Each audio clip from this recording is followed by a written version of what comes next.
প্রকাশ্যে ঘোষণা দিয়া খুনি লীগ কিভাবে তাদের উপরে হামলা চালাইতে পারলো, ইন্টারিমকে অতি দ্রুত জবাব দিতে হবে। উপদেষ্টা আসিফ এবং মাহফুজকে জবাব দিতে হবে। আমরা এখন শাহবাগ থানায় যাব, শান্তিপূর্ণ অবস্থান কর্মসূচি করব। পর্যন্ত সততার সাথে ইনসাফের পক্ষে দাঁড়াই থাকবে আমার হাসনাতেরা, ততক্ষণ জন্য জীবন দিয়ে ওদের জন্য লড়ব। বন্ধুরা আমার, একটা প্রশ্ন করতে চাই, গোপালগঞ্জ কি ভারতের অংশ? আপনারা বলেন। যদি গোপালগঞ্জ বাংলাদেশের অংশ হয় তাহলে সেখানের প্রশাসন কোথায়? এনসিপির ভাইয়েরা, তোমরা কাউরের লং মার্চে ডাক দিও না, এনসিপির অফিসের সামনেও মশাল মিছিল যাইতো না। এই সরকারে তোমাদের দুই ভাই আছে, আসিফ মাহমুদ আছে, মাহফুজ আলম আছে। এই সরকারে থাইকা যদি তোমাদের সেখানে নিরাপত্তা না থাকে, তোমরা ভাবো গোপালগঞ্জের কাছে সারা বাংলাদেশের নিরাপত্তা তাহলে কোথায়? খুনি লীগের সমস্ত খুনিগুলা, ডাকাতগুলা গোপালগঞ্জে নিয়ে আশ্রয় নিচ্ছে।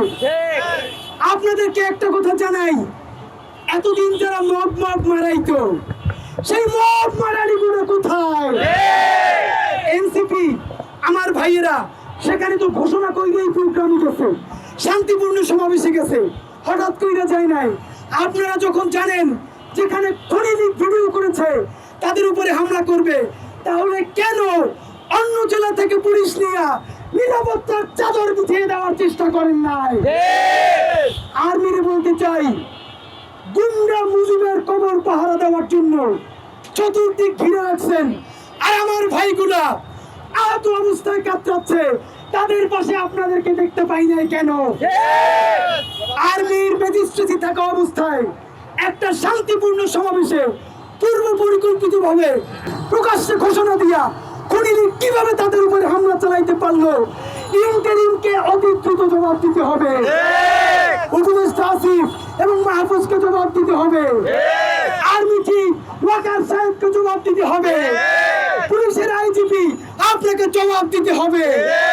এত কথা বলবার সময় নাই, মব মারাও। আমার ভাইগুলো মাত্র গোপালগঞ্জ থেকে বের হইছে, প্রত্যেকের গাড়িতে বোমা মারছে, গ্লাস ভাঙে পড়ছে।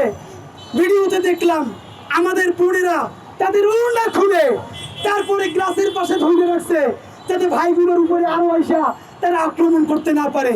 কি বিভৎস! আপনারা ভাবেন, স্বাধীন বাংলাদেশে গোপালগঞ্জ নামে বেগম জিয়া যিনি বলেছিলেন বাংলাদেশে গোপালগঞ্জের নাম বদলে দেওয়া হবে। ম্যাডাম জিয়া, আপনারে আল্লাহ এত বেশি রাজনৈতিক দূরদর্শিতা দিচ্ছে, আমরা পরম আল্লাহর কাছে দোয়া করি এই স্বাধীনতা সার্বভৌমত্ব সুরক্ষিত হওয়ার আগ পর্যন্ত আল্লাহ যেন আপনারা নিয়ে খায়াত দেয়। বন্ধুরা, বিএনপি জামাত কোন দল বুঝি না, খুনি লীগের বিরুদ্ধে, মোদী লীগের বিরুদ্ধে, সন্ত্রাসীদের বিরুদ্ধে সারা বাংলাদেশ আওয়ামী লীগ। আমরা কর্মসূচি ঘোষণা করব, কর্মসূচি ঘোষণা করে শাহবাগ থানার সামনে আমরা এখন অবরোধ করতে যাব। কথা ক্লিয়ার? আমার ভাইদেরকে তোমরা মুক্ত করতে পারো নাই, তোমাদেরকেও এইখানে মুক্ত করতে হইলে আমাদের ভাইদেরকে নিরাপদে ফিরে আনতে হবে। আমরা এখন শাহবাগ থানায় যাব, শান্তিপূর্ণ অবস্থান কর্মসূচি করব।